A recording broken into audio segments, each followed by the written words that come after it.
गुरुवर्य ज्ञान भारतीजी महाराज या ठिकाणी दरवर्षी दत्त जयंती झाल्यानंतर दुसऱ्या दिवशीपासून यात्रेला आरंभ होतो. श्री केशवगिरी महाराज यांच्या संजीवनी समाधी निमित्त 350 वर्षापूर्वी ही यात्रा सुरुवात झालेली आहे. आणि या यात्रेचं महत्व विशेष म्हणलं तर या यात्रेमध्ये बैलगाडी आणि महिला मंडळ या ठिकाणी असणारे जास्त यात्रेला या ठिकाणी येत असतात.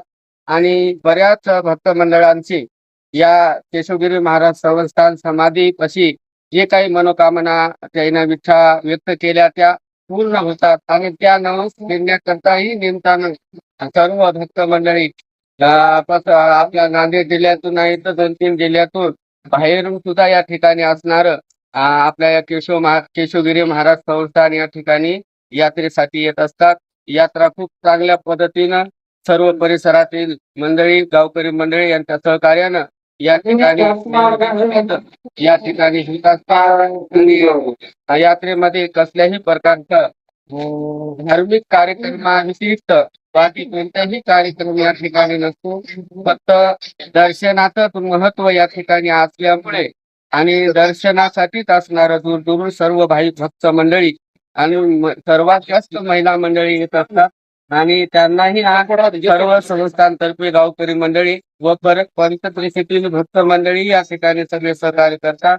आणि नियोजनामध्ये आणि सुरक्षित यात्रा या ठिकाणी होत असते. ही संजीवनी समाधी घेण्यापूर्वी सुमारे 350 वर्षापूर्वी महाराज काश्मीर देशामधून या धार या गावी त्या ठिकाणी आल्यानंतर धार गावामध्ये काहीतरी महाराजांचं मन पश्चाताप झाल्यामुळे महाराज इथं एकांताचं ठिकाण पाहून जेळूर या नगरीमध्ये खूप चिंचची दाट व झाडी आणि बेलांची झाडी या ठिकाणी पहिलं वास्तव्य होतं. आणि या झाडीमध्ये महाराजांनं वास्तव्य केलं. आणि 350 वर्षापूर्वी म्हणजे त्या ठिकाणी असणारं संजीवनी समाधी या ठिकाणी घेतली. आणि आता ही चेतन समाधी आहे. जे मनकामना कोणी इच्छा पूर्ण या ठिकाणी भक्त मंडळीच्या होतात. आणि आता यात्रेचं महत्व आहे.